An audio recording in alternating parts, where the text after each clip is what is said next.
Mesdames et messieurs, bonjour. Je suis Léonard Franja, le directeur de publication du journal Les Visages d'Afrique.com.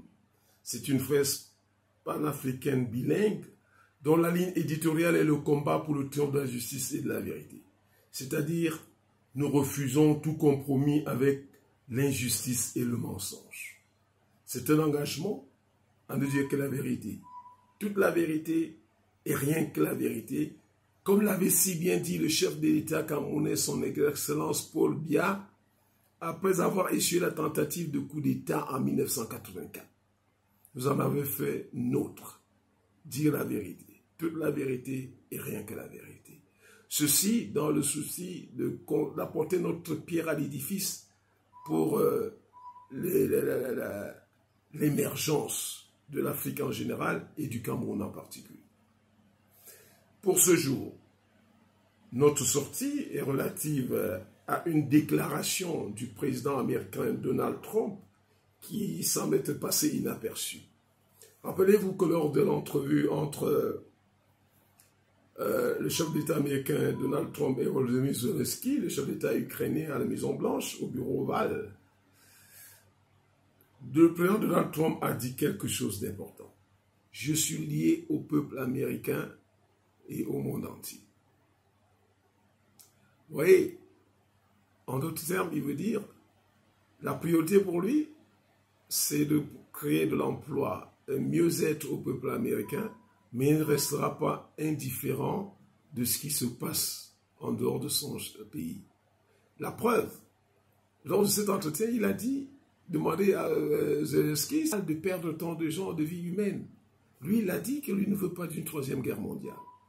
Et comment ne pas lui reconnaître cette qualité de mendiant de la paix dans la mesure où ce chef d'État est en train de négocier avec le Hamas, qu'on a toujours traité de terroriste depuis des lustres. Lui, pour le souci de ramener la paix, a décidé de négocier directement avec le Hamas. Nous croyons qu'avec lui, la paix reviendra au Soudan et même au Nord Kivu. Même si les gens disent que ce sont eux qui sont beaucoup plus derrière les choses au Kivu, mais il se trouve que les Européens sont là. Sans oublier que lui veut la paix en Ukraine pendant que la France mobilise les Européens pour aller en guerre contre la Russie. Quelle folie! Quelle folie! Quand on vous présente les forces armées mondiales, je prends avec la force aérienne de nos pays, qui est beaucoup plus, qui bénéficie de l'évolution technologique, qui est la plus importante pour pouvoir s'attaquer à l'ennemi à distance, loin de nos frontières, on verrait que la France n'est que la 10e puissance aérienne au monde. Même l'Égypte vient avant la France. L'Égypte est 8e puissance aérienne. Et quand on voit la France se mobiliser contre la Russie c'est la 2e puissance après les États-Unis. Les États-Unis, c'est la superpuissance. Avec un nombre de flottes hyper sophistiquées, presque le triple de ce que la Russie seule a. Et même de la Chine. Comment comprendre? Quand Emmanuel Macron le dit, on peut comprendre. Vous savez que dans un passé récent, le gouvernement que celui de Bayrou a remplacé, on avait un chef d'État qui n'a pas d'enfant, un premier ministre qui n'a pas d'enfant, ministre des Affaires étrangères n'ayant pas d'enfant, le ministre de la Défense n'ayant pas d'enfant. Et ce sont les gens qui, c'était les vats en guerre. C'est ça qui recolle à la peau d'Emmanuel Macron actuellement pour mobiliser d'aller en guerre contre la Russie. Non, c'est peine perdue. D'abord, puisque on leur demande de cotiser seulement 2% de leur budget militaire dans l'OTAN, ils ne sont pas capables de le faire. Mais ils veulent aller en guerre contre la Russie. Au lieu de comprendre que la Russie leur a damé le pion, tous croyaient que la Russie ne tiendrait pas 6 mois. Où en sommes-nous aujourd'hui? Donc, Donald Trump dit qu'il est lié au peuple américain à qui il a promis l'âge d'or. Mais il est aussi lié au monde, au peuple du monde. C'est la raison pour laquelle Vous voyez, on salue cette décision de Donald Trump, qui dit qu'il va dorénavant refuser, confisquer même les biens des chefs d'État, des biens mal acquis des chefs d'État et certains leaders politiques dans son pays. Il ne permettra plus que les États-Unis soient une sorte de paradis fiscal pour ces gens.